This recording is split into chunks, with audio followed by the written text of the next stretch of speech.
வணக்கம். நான் பாலு. இன்றைக்கும் ஒரு பிஸ்னஸ் ஐடியாவோட வந்திருக்கேன். ஆனால் இந்த பிஸ்னஸ் வந்து முழுசாக ஒன்றும் நடைமுறைக்கு ஒன்று வரல. கரெக்டாக சொல்லணுன்னா இது ஒரு ஃப்யூச்சர் பிஸ்னஸ் ஐடியா தான்.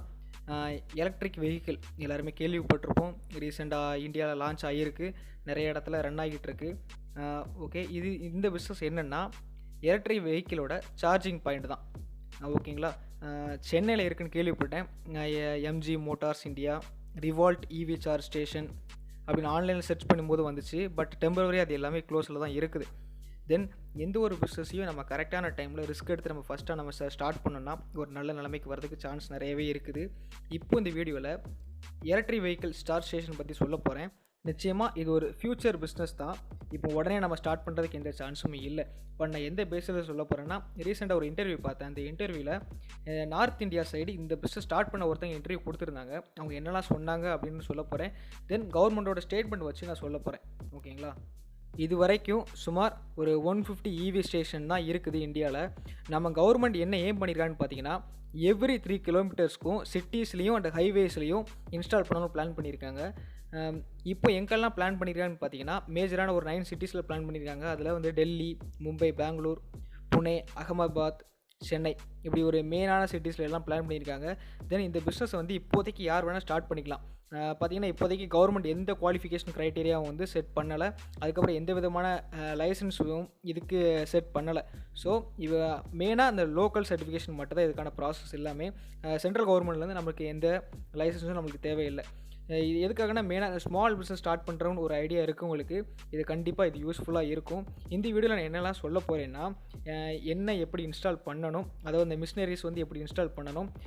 இந்த மிஷினரிஸ் வந்து நம்ம வாங்குகிற கம்பெனிலேயே அவங்களே வந்து இன்ஸ்டால் பண்ணி கொடுத்துருவாங்க. ஓகேங்களா.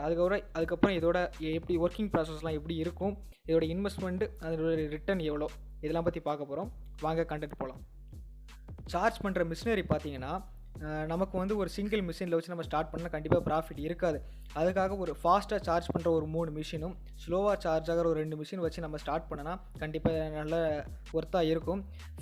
ஃபாஸ்ட் சார்ஜிங் மிஷின் என்னெல்லாம் வைக்கலான்னு பார்த்தீங்கன்னா, CCS, CHA, demo, type 2 AC இப்படின்னு ஒரு 3 ஃபாஸ்ட் சார்ஜிங் மிஷின் நம்ம இன்ஸ்டால் பண்ணிக்கலாம். அதுக்கப்புறம் ஸ்லோ சார்ஜிங் மிஷின் பார்த்தீங்கன்னா, Bharat DC 002, 3 Bharat AC 001.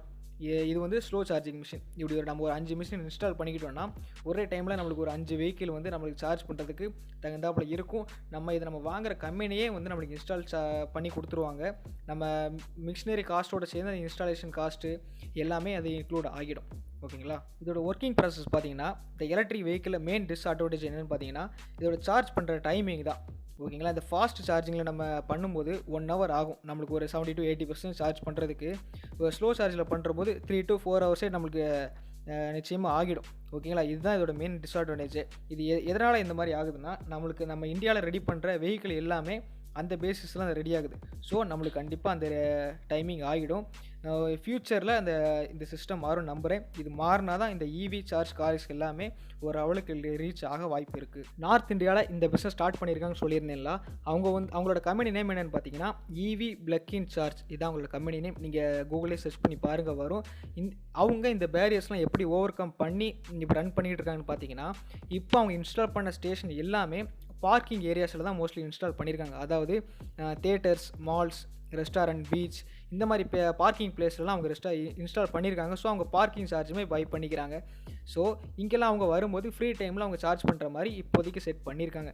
Install பண்ணும்போது நமக்குன்னு தனியாக ஒரு சாஃப்ட்வேர் ஒன்று டெவலப் பண்ணி வச்சுக்கணும். ஸோ அது மூலமாக கஸ்டமர் வந்து அவங்களுக்கு டைமிங் புக் பண்ணிப்பாங்க. அவங்களும் எந்த ஸ்டேஷன் எப்போ ஃப்ரீயாக இருக்கும்னு தெரிஞ்சுப்பாங்க. ஸோ இது மூலமாக அவங்க சார்ஜ் பண்ணுறதுக்கும் ஈஸியாக இருக்கும். இது மூலமாக கஸ்டமர் அட்ராக்ட் பண்ண முடியும். ஓகேங்களா. அவங்க ஆன்லைன்லேயும் பே பண்ணுற ஃபெசிலிட்டிஸுமே நம்ம இந்த ஆப்பில் டெவலப் பண்ணி வச்சுக்கணும். ஸோ இவ்வளோ தான் இதோட ஒர்க்கிங் ப்ராசஸ்ஸே. ஓகேங்களா. தென் இதோட இன்வெஸ்ட்மெண்ட் பார்க்கும்போது ஃபாஸ்ட் சார்ஜிங் மிஷின் சிசிஎஸ் வந்து ஒரு 7.5 lakh ரேஞ்சில் வரும். சிஹெச்ஏ டிமோ அதுவும் ஒரு 7.5 lakhs. டைப் 2 ஏசி அது வந்து 1.3 lakhs. இந்த ஃபாஸ்ட் சார்ஜிங் மிஷின் இவ்வளோ ரேட் ஆகுது. அப்புறம் ஸ்லோ சார்ஜிங் பார்த்தீங்கன்னா, பாரத் DC 002 வந்து ஒரு 2.5 lakh ரேஞ்சில் வருது.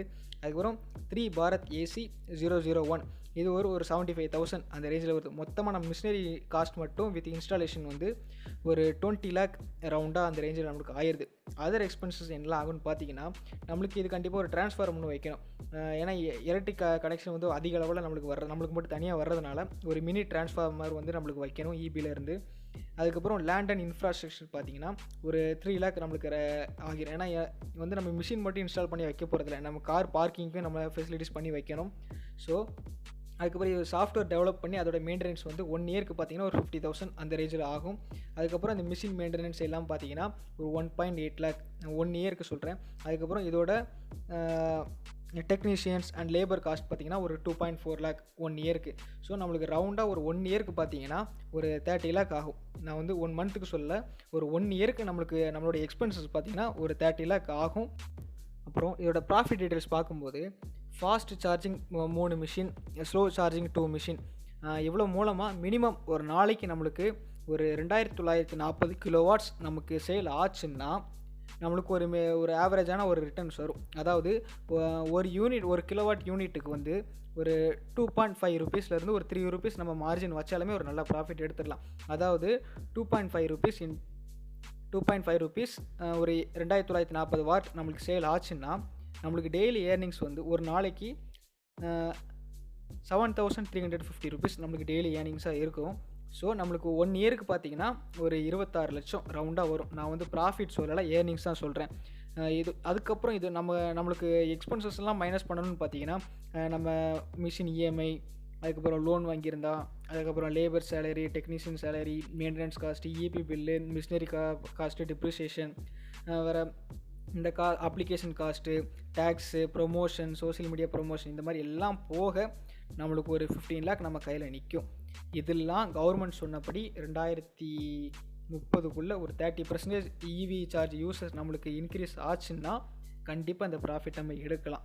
ஓகேங்களா? இது எல்லாமே, இந்த ப்ராஃபிட் எல்லாமே இப்போதைக்கு ஒரு ஃபோர்காஸ்டிங்கில் தான் நம்மளுக்கு சொல்கிறேன். ஓகேங்களா? கவர்மெண்ட்டுமே எலக்ட்ரிக் வெஹிக்கிள் யூசேஜ் அதிகரிக்கிறதுக்கு அதுக்கான வேலையெல்லாம் நிறையவே பார்த்துட்டு தான் இருக்கிறாங்க.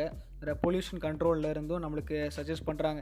ஸோ கண்டிப்பாக ஒரு நாள் இவி வெஹிக்கிள்ஸ் வந்து யூசேஜ் வந்து அதிகரிக்கும். அப்போது நம்ம இந்த பிஸ்னஸ் வந்து நம்ம பண்ணோன்னா கண்டிப்பாக நம்ம ஒரு நல்ல ப்ராஃபிட் எடுக்கக்கூடிய ஒரு பிஸ்னஸ் தான் இருக்கும். ஓகேங்களா? ஸோ இந்த வீடியோ உங்களுக்கு கண்டிப்பாக இன்ஸ்பயர் பண்ணியிருக்கும்னு நம்புகிறேன். நெக்ஸ்ட் வீடியோவோட உங்களுக்கு மீட் பண்ணுறேன். லைக் பண்ணுங்கள், ஷேர் பண்ணுங்கள், சப்ஸ்கிரைப் பண்ணுங்கள். தேங்க்யூ.